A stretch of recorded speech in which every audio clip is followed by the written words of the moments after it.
we're going to talk about legacy. What is the legacy you want to leave your kids? Are you leaving the legacy you want to leave for your kids? Have you even thought about it? Do you have to leave the same legacy that was left to you, or can you improve upon it? So we're going to give you some specific steps that we have used to help change the legacy and build upon the good that was given to us.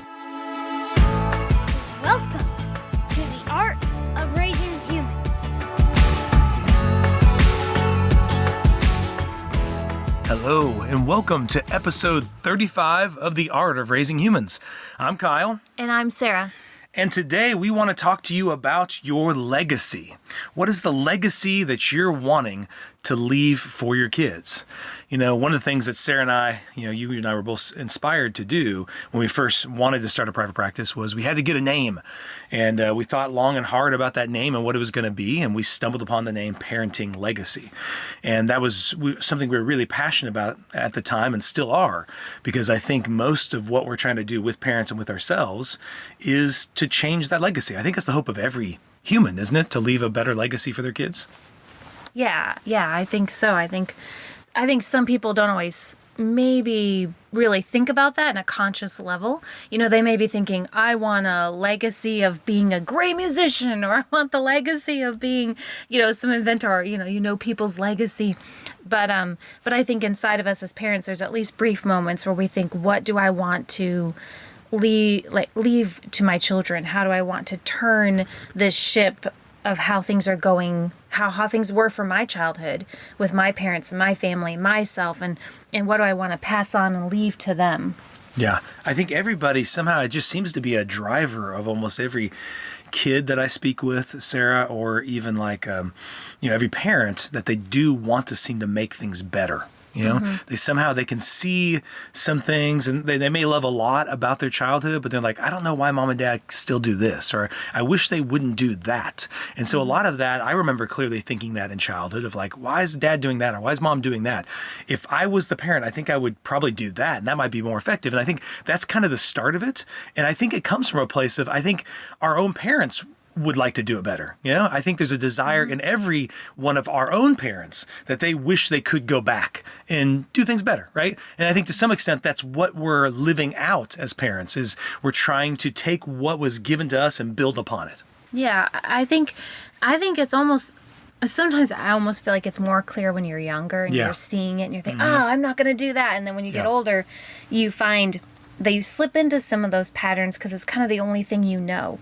And maybe you even think, I want to change this. I want to do something different, but I don't know how to do it. And that's where sometimes we just get stuck. Yeah. So I think a lot of people immediately think of a few legacies that, kind of like you were saying, I think there are some they don't see, but some they quickly see. And they're like, I definitely want to pass those legacies on or get a better legacy. So some traditions. Yes. I know. Way we did Christmas was, and that's actually, I say that one probably because it's true for me. Yeah. My mom was phenomenal at making a very magical Christmas. And that's something I want to pass on to my children. I very intentionally try to pass on to my children. I think both of us love the outdoors, and we want to pass on a legacy of our kids not only enjoying the outdoors, but just being familiar with it, not being scared of it, finding adventure in the outdoors. So lo and behold, we've intentionally gone camping a lot. We have tents, we have all this stuff, and the kids are in scouts and they want to go camping. So they somehow inadvertently, some intentionally, some just like, wow, look what's happening. We're passing these things on to the kids. But I'm also thinking of like education was important to you and I. So I know for both of our parents, they wanted us to go to college. They wanted us to get a degree. And then you and I went on and got our master's degrees. And I think we would want a similar thing for our own kids. Yeah. There's when you say the word legacy, it definitely, when you break, there can be all kinds of legacies that you leave to your children. I'm sure people are very intentional about some financial legacies and some food legacies and traditions.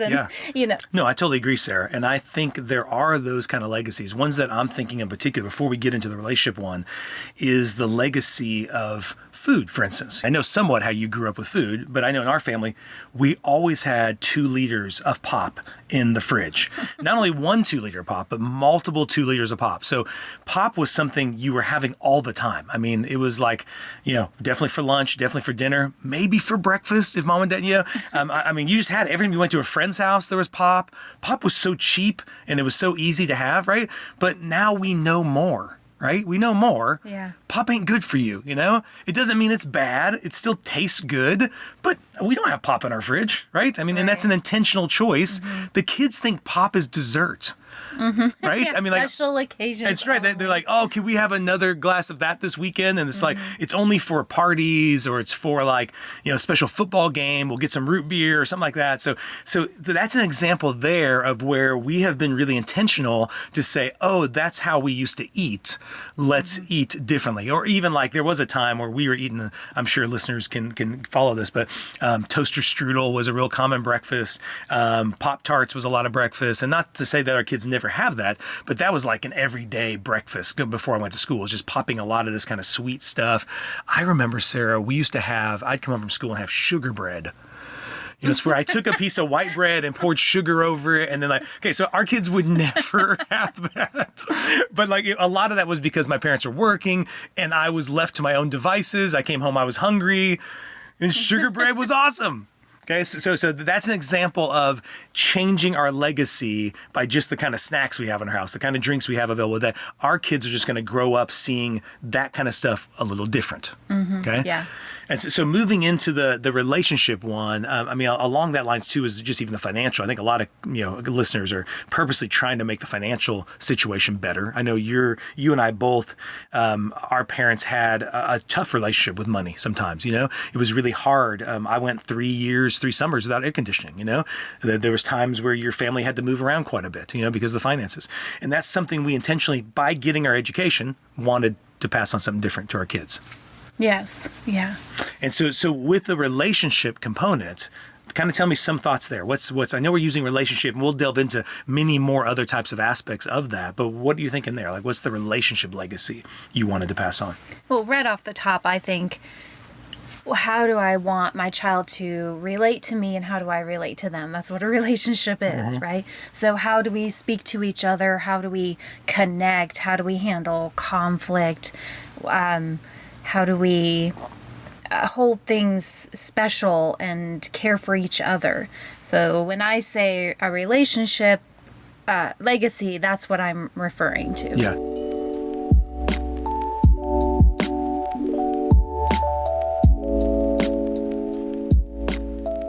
I'm even thinking of sibling relationship legacy too. Yeah, so there, I'm thinking of this moment, and I've shared this sometimes with clients.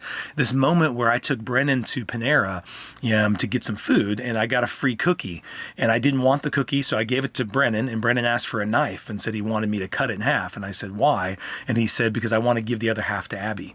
And I was thinking, oh my goodness, what are we doing here? I never would have thought to do that. I would have eaten the whole cookie and then maybe even left a piece to rub it in my brother's and sister's face that I got a cookie and he didn't get a cookie. But Brennan was, and then even after I cut it, I noticed it wasn't even. And Brennan said, I'm going to eat the smaller part. I want to give the bigger part to my sister. And I was like, oh my goodness, this is working. This is so awesome, because that's a different way of seeing the sibling relationship, that he wasn't seeing it as competition. He was seeing it as oh, I have something, I would love to share that with my sisters. That's another beautiful relationship there. Yeah, relationship can mean a lot of different things, because then it's also what's their relationship to themselves, what's their self-talk like. Yeah. How do they believe, that sort of gut instinct inside of them? Do they look outside for what should I do now in this part of my life, or what should I do they have that inside of themselves, a healthy relationship with themselves? Also, you said siblings, but even relationship to friends and people outside of the family. What are those relationships? Boundaries. Yes. How do I set boundaries with people? How do I form connection with friends and Yeah. how what do friendships look like? How do I resolve conflict when I have conflict with friends or my Yeah. parents or my siblings, right? That's another kind of legacy. Eventually coworkers. Yes. And it goes. So you want to build that. So we're thinking, how do we build this legacy now? What legacy do I want to Yeah. be building now for my children to then go off into this world? Yeah. I'm even thinking about, you said the relationship with yourself. So I know you kind of hit upon this, but some of the self-talk, how do I talk to myself? How do I treat myself? You know, because some of us, I know I like sports, and so do you. And a lot of times you'll hear, these people talk about them beating themselves up to Yeah. become better athletes, you know, and it seems like that's got to be the legacy, that in order to be a better athlete, you have to like really hate yourself Yeah. until you perform well. And I would just think that's not a legacy I want to leave my kids, you know. I remember actually feeling that, Sarah, I guess as we're thinking about this, it makes me think of when Abby was playing soccer when she was maybe like 5 or 6, and I would go to her games and I found myself getting really upset. I found myself yelling, and I was becoming one of those parents who like I did not want to be. And I'm like, Abby, focus. And I'm just screaming at her. And the whole time I'm thinking it's so helpful, even though Abby would tell me it's not helpful and she doesn't like it. Even her own coach would say, hey, ignore your dad, just focus on the game. Even I'd still be like, no, she needs me to say this, you know? And then as I really thought about it really, really more deeply, I thought that one of the things that I didn't like about soccer, because I played it as a kid, my dad was my coach, and my dad did a lot of great things as my coach, but there were moments that stuck out of my mind where he'd be really disappointed in me as a player. Yeah. And something was like, oh, that's how it has to be. But I didn't like that when my dad did that. And then now I'm getting mad at Abby for making me be just like him. Mm-hmm. Which is a really weird thing, but that was like such a smack in my face of like the legacy, that I'm basically repeating the same moment. Mm-hmm. Probably at the exact same age, which is kind of freaky, that I'm doing the same thing to my daughter and sending the message, stop making me do this. I don't like this. You're making me act like my dad did at this age. Mm-hmm. It makes me think of this quote, Sarah, where the quote that we saw recently said, inside every parent triggered by their child's behavior is a child who wasn't safe when they behaved in that same way. I think you need to read that again. Okay. Inside every parent triggered by their child's behavior is a child who wasn't safe when they behaved in that same way. And when I saw that quote, it just really resonated with what I already knew in me that was true, that's what I was doing to Abby. And then it even happened with Brennan. When Brennan was playing soccer, I mean, there was times, if you remember, Sarah, Brennan, he was a little different, where Abby could just kind of ignore me and keep playing. Like she would hear me, but Brennan would like really care what I had to say. So when I was trying to correct what he's doing on the soccer, he would turn and look at me and then be like, what are you saying, Dad? And I'd be like, stop looking at me. Stop being distracted by me. And so there's times where I would have to physically walk away from the field because I couldn't seem to stop it. You were triggered. It was so triggered. Yeah. And I couldn't even imagine a different way of doing it. It was almost like I had to leave the soccer field just to get back to a better place, you know? And so that's another example of like a relationship and a legacy that I had with the soccer field, that I had with sports, you know? And there really seemed to be no freedom or no ability to change it. You know, I felt trapped by it. I think a real common one, I'm sure we want to get into the next piece here, but I think a real common one that I see show up is shame and guilt. Yes. You know, yeah. that when you're talking about that self-talk of, I get motivated by feeling really bad about what I did or feeling a lot of shame about what happened. And now I'm going to go be better. And we often pass that legacy onto our children of, you should feel really bad now. Now you're going to go be better. Yeah. And those are, I think, great examples of how we relate to ourselves and how we relate to our children and how we were as children ourselves. And going back to those moments, you taking that time to go back to, oh, is this what happened when I was a child? And we need to sometimes revisit our childhood and own, what did it look like? Yeah. And the great things too, the really wonderful, magical Christmases, as well as other moments that were, oh, this is what happened, and notice it. Yeah. Well, that's just, I want to add that. So as we move into how do we shift that, right? How do we shift the legacy? You're kind of touching upon that. Is I would love the listeners to be thinking about what it is, what legacy they would like to shift or like they'd like to add, or ones they already are doing intentionally really well. I mean, I think the key word in this is you got to be intentional. You've got to decide what it is you're wanting to leave behind and then decide how you do that. And we'll get there. But I'm thinking, I know we're saying relationship. I was also thinking even just emotional intelligence, the ability to know feelings, know what they're there for, see them in others, be empathetic, right? Yeah, Care that's how a big one. care how they feel, and then the ability to regulate my feelings. I mean, I don't ever remember that being taught to me. It was never taught. It was basically like, stop being so mad or go to your room and calm down. Maybe those were given, but typically big emotions were not received well unless they were positive ones. So any negative emotions were typically not received well. They feel really uncomfortable in you and in the adult would just want them to go away. And you learn the legacy typically was don't show those to the adults. The adults will just get upset about those, So even like, I think that's a real key legacy in the relationship is understanding what your feelings are there for and how to get help to regulate those feelings, so the feelings don't dominate you and overwhelm you, but instead help inform you and guide you, so that's a big one.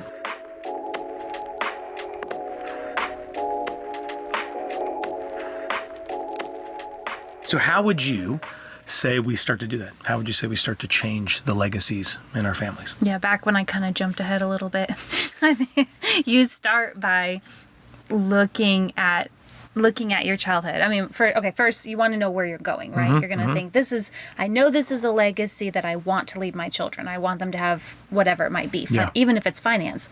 And then you go back and you need to see, because if there's a part of you need to go back and see what happened in your own childhood. Because if we just don't, we try to leave that story out, right? We don't want to, it's hard to look at, so we don't want to pay attention to it. Yeah. Then it's still there. It's still there.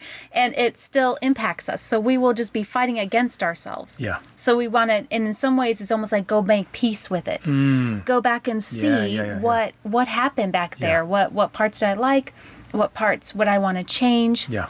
And so I'm just going to put a little piece in here. If someone had a very, very traumatic childhood, you want to do this maybe in counseling. You're going to want to do this with some support. Some help. So don't try. So I'm just going to say that real quick because this is just for information purposes. But if you've got a lot there, make sure you get support and help to do that. But you want to go back and say, oh, you know what? I didn't really like how that happened in my childhood. And just hold it there. Yeah.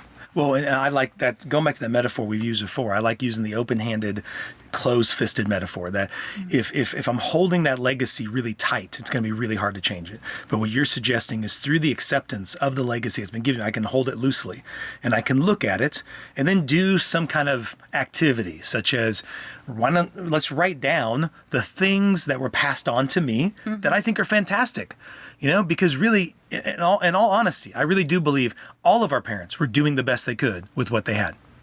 I've had many conversations with my own mom and dad about their parenting, and they would say, man, if we knew what you knew, if we had the education you had, like, it would have been different. Of course it would have. And that's no brainer. I do believe they did the best they could with what they had. And I think that's true about every parent.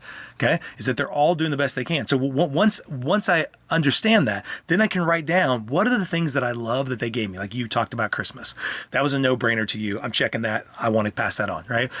For me, it was sports and activity and outdoor stuff, and you had that too in your family as well. But let's check that off, right? So what did we do? We put the kids in soccer. I played soccer. I love soccer. So you naturally want to do these things and pass these things on. So these were positive things in my life that I wanted to pass on. But then there's other things.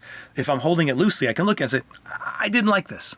For us, I didn't like being spanked. I didn't think it was helpful. I remember specifically times when my older brother would say, hey, Kyle, just put a wallet in your back pocket and think of something funny. I mean, and I look back and I think, what was actually being accomplished when I was being spanked? It was like I was purposely subverting any kind of message. Yeah. I just thought, let's get this over so you can be done with it, right? Yeah. But I didn't really learn anything from it, So I looked at those kind of things and I was able to hold it. Yeah, I don't want to pass that on. I don't want my kids being scared of me. Yeah, and I want to throw in the word, as you say, you're holding it. The audience can't see, but your hand is open. That's right. He's just sitting there talking with his hands open. But it's sort of a place of, not necessarily going back to judge everything right and wrong and to hold court for your parents and what they were doing. Yeah. We know such different information now than what was held then. And just like the pop in that metaphor I was saying, right? We know the pop ain't good for you, right? Yeah. So, yeah. And it's not really the goal of this is not to go back and Yep. and do all of that. It's to, just like you says, you're holding your hands open, just looking at things and going, okay, what of this do I want to bring forward? Yeah. What of this do I want to just change a little bit and bring forward? Yeah. So it's just a visiting those things. Yeah. I mean, it could even be, I didn't like yelling. I thought there was way too much yelling in my house. So I want to try to do that less, you know? So it could be something simple like that to something like punishment, to something, you know, whatever it is. I mean, even like finances, it could be, I feel like we were always, you know, stressed and fearful of finances. I want to make that different for my kids. I don't want them, you know, even like having a house all the time that you just stayed in, right? I know you moved quite frequently. So to have a place that you could just have a home base, right? That'd be great. You know, all those ideas. So you're holding it loosely, you're looking at it. And like Sarah said, it's not about, you know, judging it, but it's about just saying, what do I really want to pass on to the kids? What's helpful here? What's helpful? Yes. Great. That's fantastic. So I think that'd be a great exercise to do, is to hold those there and just look at those and think, what do I want to pass on? I'm thinking there may need to be some forgiveness in there. You know, I think that might free me to do that. I think for sure there were things I feel like I needed to forgive about my childhood to then free me to see another possibility. I think there also might need to be, I'm thinking of like some research. And what I mean by that is to have a model. Maybe I didn't see this in my family, but I would like to see it in my family, right? So maybe I get it from reading a great parenting book, or even a movie you're watching. You're like, oh, I wish my family was more like that. Right. You know, I mean, I remember specifically watching certain sitcoms in the 80s and 90s where I just saw a different way families. I remember as a little kid going, why can't my family do that? Or could we do that? I mean, I know it's make-believe because it's a TV series, but I wonder if that could be possible, you know, to create some kind of, because they're dealing with conflict differently than how we're dealing with it at home, you know? Maybe you know another family that you think, not to compare yours to theirs, but you go, I really like how they handle that. Once again, I'm holding it loosely. It's not that they're doing it good and you're doing it bad, Right. but I'm just like, I would like that, you know? And then you just integrate it into your family. So you can do it by looking at your family of origin, but you can also do it by looking around you and seeing how other people are doing the legacies they're leaving, and you could add it to yours, right? Maybe it's a legacy of travel. I know you and I want to travel a lot with the kids, and so I want the kids to see the world. You know, you and I have gotten a chance to see the world, and there's so many cool things to see, and it's really expanded us, and that's a big part of the legacy. We want the kids to routinely get out of Oklahoma and go see the mountains of Colorado and the beauty of, you know, all of America has to offer, the whole world has to offer. Yeah. Music was that's good, yeah. a big one in my childhood. My mom, my grandparents, and that's something that. And I know you've always enjoyed music with your dad and things, and so that's something I know we've brought into our home too. So some of these things are very, very light and, you know, not critical. And then there's other things we think, my parents were very intentional about their parenting. Yeah. And I think that did really inspire me Yep. to go, wow, okay, what kind of parent, how do I want to parent? Because Yeah. I saw them very intentionally. It doesn't mean they always got it right, but they were working for that. It was on their mind. They were working towards trying to be the best parent they could be, so to speak. And I think that did inspire me to think, okay, what am I going to take here? How am I going to parent?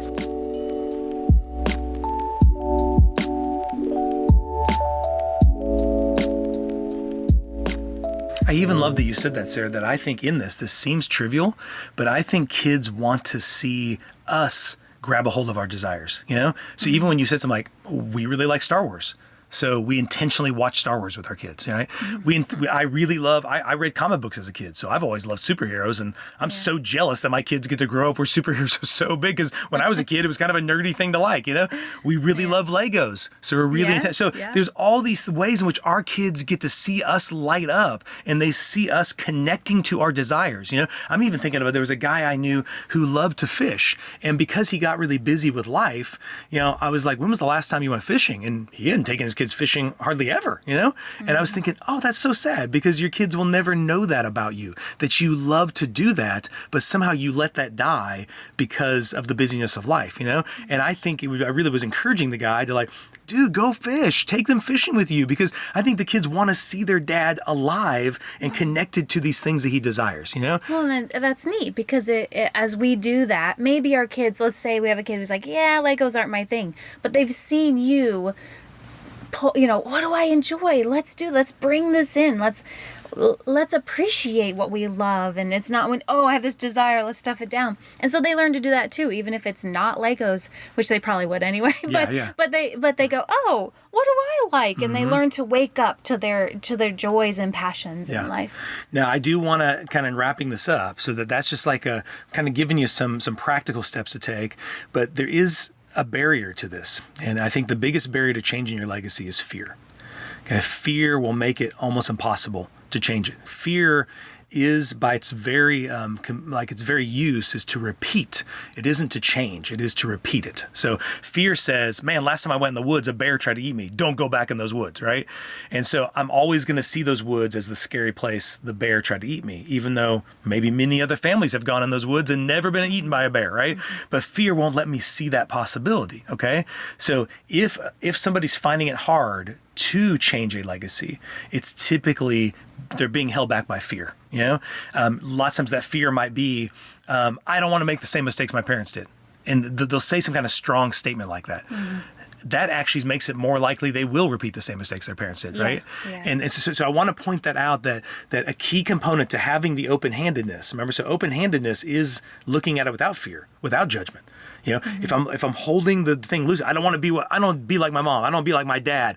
I'm not going to do that. Like if there's all this anger and bitterness and all this stuff there, it's going to make it almost impossible to not repeat it. Anytime I'm meeting with teenagers, Sarah, and they say, I'm so sick of my parents. I don't want to be like them. And I'll be like, well, I think you're going to be, because until you're able to see them as something other than just a caricature of all bad, then you're never going to be open to accepting any good they have to offer. You're never going to see it. And therefore, you're never going to be able to change it, because you're only focusing on the bad. And we've talked about this in previous sessions, that what you focus on, you get more of. And I will begin to repeat that cycle over and over again. And it's really eerie. We've seen it with families where almost to the exact age, that thing that those parents did, the same mistakes they made, they're making it again. Because just like that quote said, inside every parent triggered by their child's behavior is a child who wasn't safe when they behaved in that same way. And I'm talking like, it's almost like to the age. Almost to the age, how they were treated at that age, they end up treating their own kids at that age. And it's really, I got to open up. I got to let go of fear, and I got to look at it with love, forgiveness, grace, and acceptance, that this is the childhood I was given. What parts do I want to throw away? And what parts do I want to keep and pass on? Yeah, there's a lot of work in the world of family, of how do we change these generational cycles? Because there's a lot of studies put into, you see families repeat patterns and generation after generation doing the same thing, even though they didn't like it, it didn't serve them, it in some ways was catastrophic, really harmed them, and then they'll just go on to repeat it and it is through the healing, through the forgiveness, through that you were talking about, that those things, if you're thinking, wow, my family keeps doing this, how do we break this? Some people call them generational curses, or those generational patterns that happen. And it's through that. You have to heal that inner child that was, you're triggered and there's this inner child who wasn't safe. You've got to go back and heal that. And then you're free. Yeah, and we won't go too deep into this, but as Sarah's given that picture, what I love about it, Sarah, is that's the cool part about having kids, is as I've been able to change my interactions with them at these ages they are, I feel like I've healed that part of me, that kid that was that age, that wish somebody else would have done it better to me. And I think that's really cool that kids give us that opportunity. And that's why being a parent is so hard, but also so wonderful, because it's only through that relationship and healing that relationship through the kid back to yourself that you can really get that healing. It's almost impossible to do it just on your own as a single person. It's really recreating that same thing and doing it in a better way through love, acceptance, grace, all those kind of methods, right? Yeah. I did want to real quick just give a quick kind of one picture I had, Sarah, of just like a quick way we would do this. And the thought that came to me was how we've had this discussion with the kids about money. So our kids, they would get money from birthdays and all this kind of stuff, and they were really good about saving the money. And then it was just so sad to watch them each month look at their bank statements and see that that they got a penny and be kind of excited. I'm like, this is so sad, but then they'd be so stressed about spending it because they knew they weren't going to get any more until whatever, right?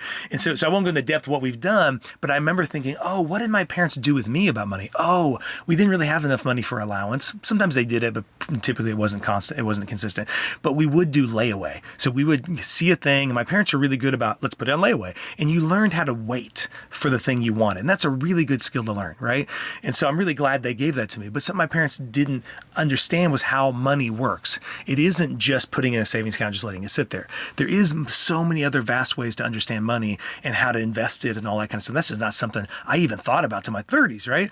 But it's a cool way to pass on a new legacy where I don't want my kids having anxiety about money. And part of that comes from gripping it and holding it so tight. I want them to more freely understand how it works so that through talking to some kids that I counsel and stuff like that, is like some kids are learning how to invest money in their teenagers. It's awesome. And so I started we got them like an app, and I want the kids to be able to put some money in investments, and we're working towards understanding that so they can see money differently. So this is another example of how you can leave a different type of legacy. So I hope this helps. I hope this causes some thought in you to really reflect upon the legacy you and your spouse want to leave your kids, or you as a single parent want to leave your kids, and to really know that it can start today. You can intentionally start guiding them towards that different legacy today, because you're going to guide them towards some legacy. Just be thoughtful and intentional about the legacy you are going to leave them. Don't just let it happen by chance, okay? So it's been so great having this conversation. Thanks for listening. The Art of Raising Humans podcast should not be considered or used as counseling, but for educational purposes only.